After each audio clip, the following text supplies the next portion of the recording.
here we go. Starting off another live session. I know I'm not polished. I'm very organic. So stay with me while we fumble through this. Want to share, I received the EOS R5 Mark II battery grip, the BG-R20. I'm going to do an unboxing here. And then later today, I'm going to go out and photograph using the EOS R5 Mark II, the RF200 to 800 with the battery grip. And you see I have a Ninja monitor on top, which I love. It's all full HDMI across the board. This way here, you're going to be able to see exactly what I see through the viewfinder and the focus and how sticky it is. Now, it is a little bit clumsy, meaning that I have to hold it out, kind of like an iPhone, like this. I've been begging Canon for a firmware that still allows me to use the EVF because I'm much better this way, tracking, follow focusing things in flight while recording my viewfinder. So Canon says they're going to work on that, but we'll see if we could get that in play. There really isn't any reason why that function can't happen. All right, so if you have any questions, anything you want to see while I'm out experimenting, testing, drop it in the comment section.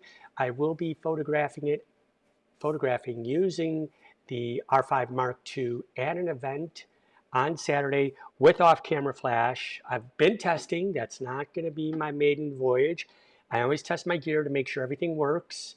FYI, public service warning, if you have the Westcott FJ flash system, it doesn't work at all, period. I couldn't get mine to recognize the flash. Although the flash would fire, they're out of sync. So the flash is not actually recording to the image sensor. It works really well on the R6 Mark II, but if you've got the R5 Mark II, be forewarned that the FJ system is struggling at the moment. Pro photos, across the board solid. Works great across all my bodies. So let's jump over here and start with the unboxing. So here's the battery grip, the BG-R10, and here is the R5. One thing, just a little tip, things that I've done that make it life easier for me is the older EF cameras used to have a red dot and a mark as to where it would go, and these caps only go on one way. They don't go on multiple ways. So I put a little mark on the cap so I always know where the top is and to put it on. I've added the Peak Design quick anchors so that I could attach and detach my strap with ease. So with that, let's open up the BG-R10. I'm sorry, the BG-R20. BG-R10 was for the original R5. Good packaging, packed really well. I keep my boxes for when I trade my gear or resell it. I keep it in pristine condition. I'm not someone who beats my gear because I believe if you take care of your gear, it will take care of you. So we have our covers. There we go. So first thing off the bat that I notice right away is it's ergonomically a huge improvement over the BG-R10.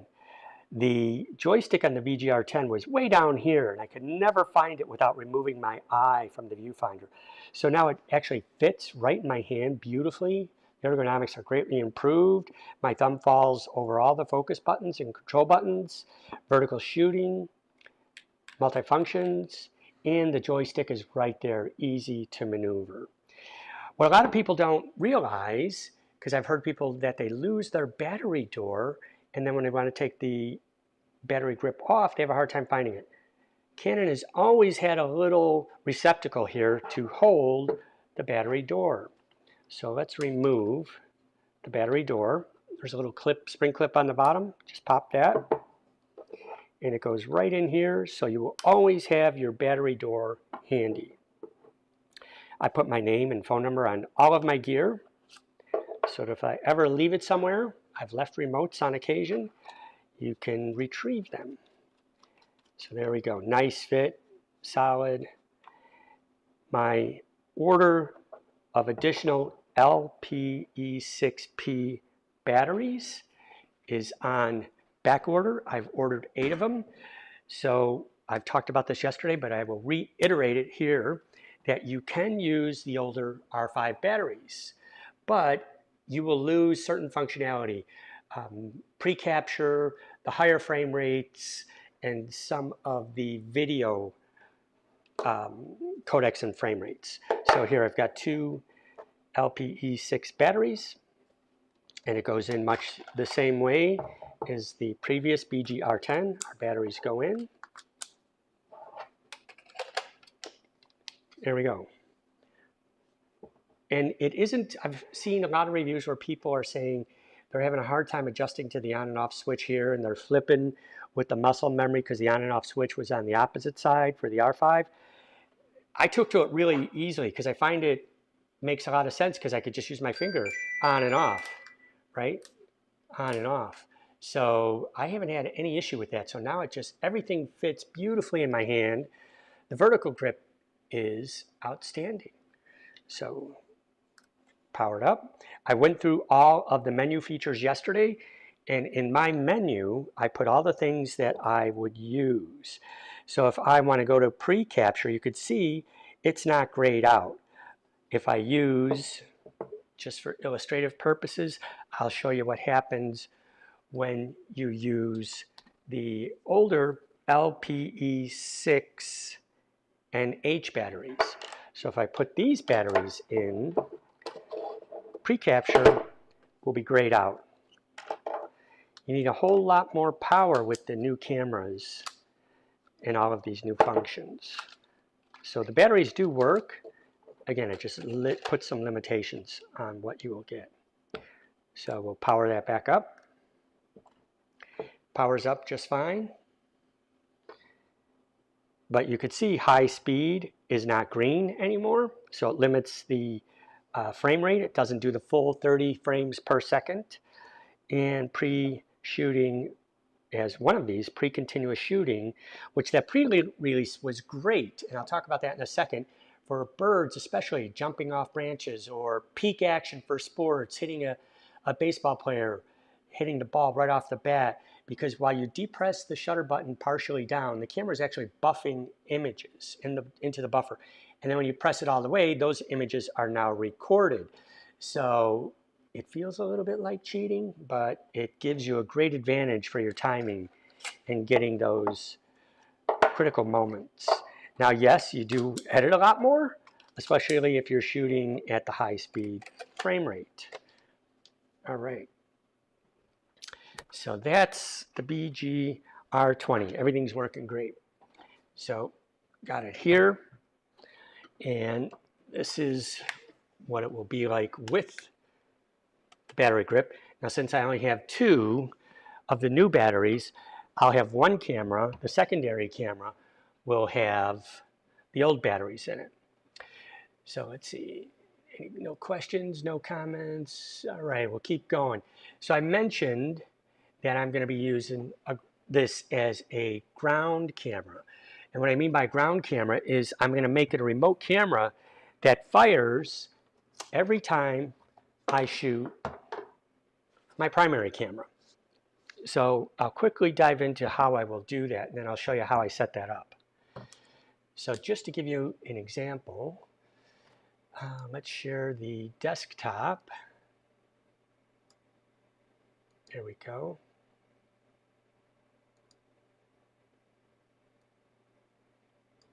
Good.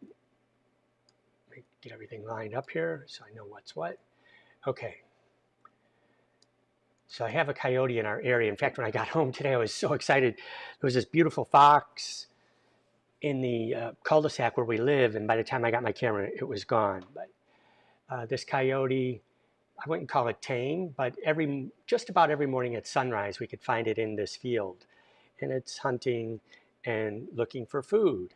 So I thought I would practice this with two cameras. So I used as my primary camera the R3, and then as a ground camera, secondary camera, here we go, I used the R8. So what's fascinating, and I did test this with the black squirrel, is the face, head, eye detection is so good, and this is on an R8. and it worked on the R5 Mark II with the squirrel, that you get the shot, right? You get the images. There you go, look at that. Now this one's a little underexposed because the sky is so big, but I can pull up a frame here. Did I have it? That I've edited. No, it's not here. It's in Lightroom. But anyways, beautiful, beautiful coyote. Coyote's on your friend. You know, we got to learn to coexist with nature and wildlife that's in our area. So let's be sure and do that. Let me pull over. So here is the first test day, and I shared some of these images on Facebook already. This is laying, not actually laying, but putting the camera down low on the ground with the 600, keeping the squirrel framed, and it tracked amazingly well. Kept it all in focus. So here's the ground camera. The squirrel never came close enough to the camera, but it still tracked it. So if I zoom in here, we'll let this pull up. You could see that's 100% zoom. It's sharp, in focus, tracked it amazingly well. The focus alone and the pre-capture are two of my favorite features that for me would be worth upgrading. So let's switch back here. Close that out. Ken, oh no, I have to get a second R5 too now? No, you could use your original R5 for a ground camera, Ken. That's why, you know, I was using the R8. I have an R8 for a different project, and it worked beautifully. You know, it's less megapixels, so, you know, if you crop and zoom in, there you go, right? You just have to use something like Topaz Gigapixel to res the file up. But you could use any camera as a remote. So why aren't I back up there? Oh, let's get the camera up. There we go. All right, so I'm going to take the R5 and I'm going to take the battery grip back off, because for a ground camera, I want it to be small, light, portable. So I won't use the BG-R10.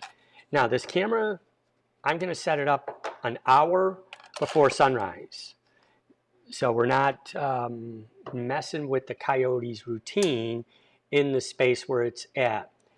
And if they see me dropping the camera and walking around in the field, it might prohibit the coyote from coming out of the brush, because that's what I did the other day. That's why I wanted to go experiment. So I'll put the battery inside, and I'm going to actually go over here. We'll get the overhead view and show you what I'm going to do. I'm going to use a battery bank, which has USB-C, to plug into the camera and to plug into a secondary surprise. So it will be a backup battery for the camera, and it will be small. And it's also going to power a secondary device. All right, so here it is. And let me get my 15 to 35, because if I'm going to use a remote or a ground camera, I want to take in a wider field of view. So we're going to use the RF 15 to 35.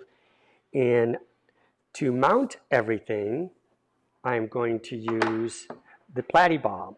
So we have the Platypod. We're going to extend the spikes.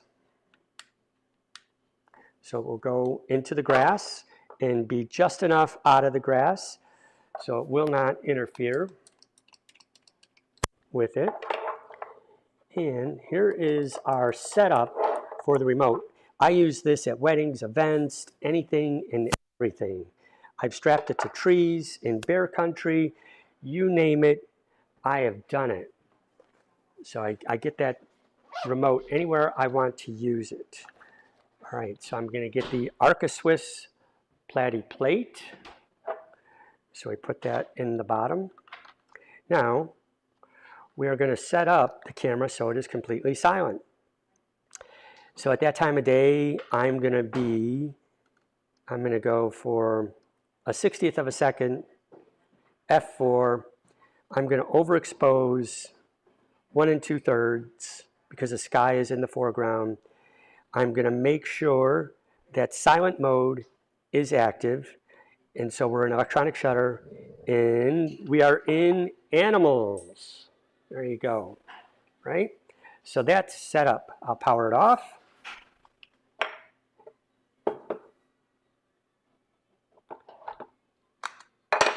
Put on the 16 to 35, and then we're going to mount it inside the Platypod. There we go. And we use the camera level to level it, and I'll tilt it up just a bit, and I'll set it to 24 millimeters.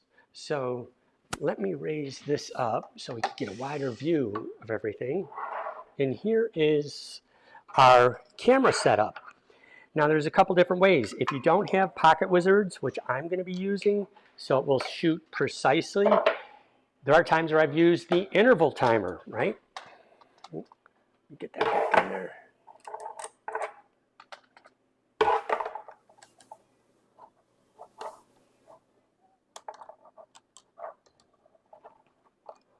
All right, camera's locked in.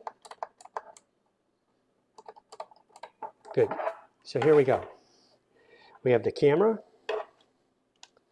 Oh, my fault. I don't have this tight enough. There we go.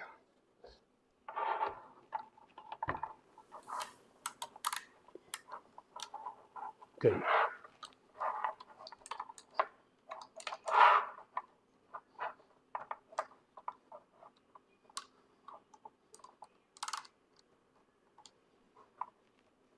Everything's square, lined up. So here's the camera.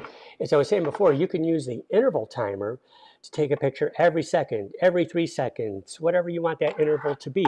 But if you're looking to time the shot perfectly for the behavior of what the animal or the subject might be doing, then you want it to fire precisely when you want it to fire. So we have to unlock the hot shoe cover for the multifunction shoe, push down the button, and slide it backwards.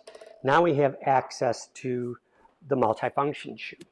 Now this is how I shoot simultaneously, meaning the camera will fire at the exact same instant as I shoot my primary camera.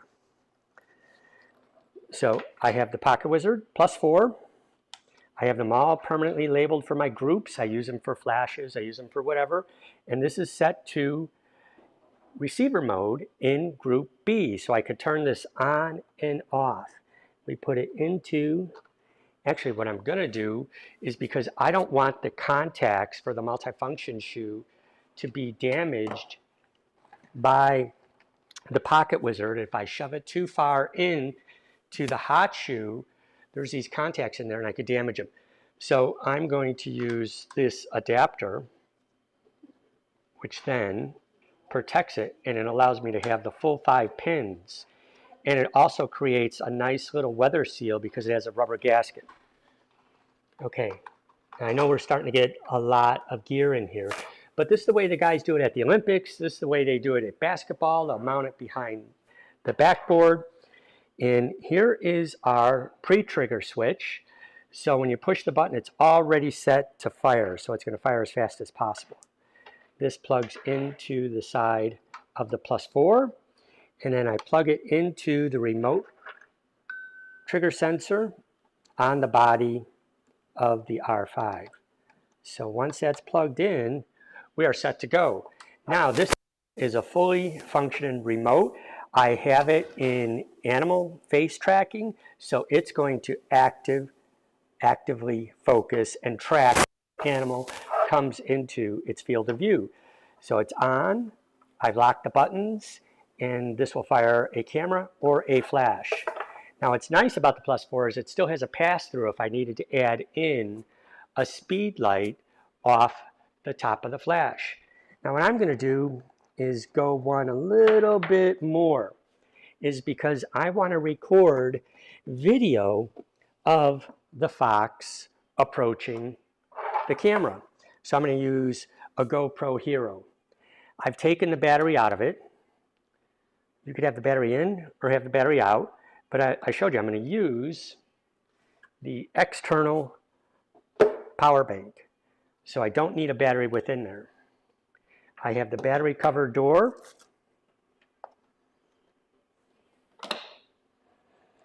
And I'm going to take the USB-C cable, plug it in, put it in the lock so I don't have to worry about it coming unconnected. And then I'm going to place that in the hot shoe. And so it doesn't run out of battery life. I'm going to plug that into the battery. And I will cable manage all of this so we don't have a hot mess of cables running around. So here you go. I'll tie back all the cables. I'll have video and I will have still photos all running off of the battery. And then I've also set up a custom function to turn off the rear screen so I'm not drawing any battery power. So the viewfinder is off, the screen is off, the camera will just fire. And I just fire via intuition. Let's lock that in place. There we go. So the Pocket Wizard is armed. That camera is ready to go. It's an active remote. Then I take my primary camera and I take a Pocket Wizard transmitter. And it has the groups on there, A, B, C, and D. All I have to do is make sure that B is active because I've set that camera up as in the B transmitter. And again, I'm going to put another hot shoe protector in here, the ADE1 adapter. And I'm going to place the Pocket Wizard Plus 4 in the shoe. And now that camera's in silent mode. So every time I depress the shutter completely here, it's going to fire that camera there, right? I do this at weddings. I did this at sports when I worked at the Sun-Times. And now I do it for wildlife. So it's pretty easy. It's a bulletproof setup. The Pocket Wizards are great. All right, so there we go. There you have it. The battery pack and a little bonus with having the remote camera. If you have any other questions or thoughts, put them in the feed. I'm here for you guys. I want to share any of your concerns, address them.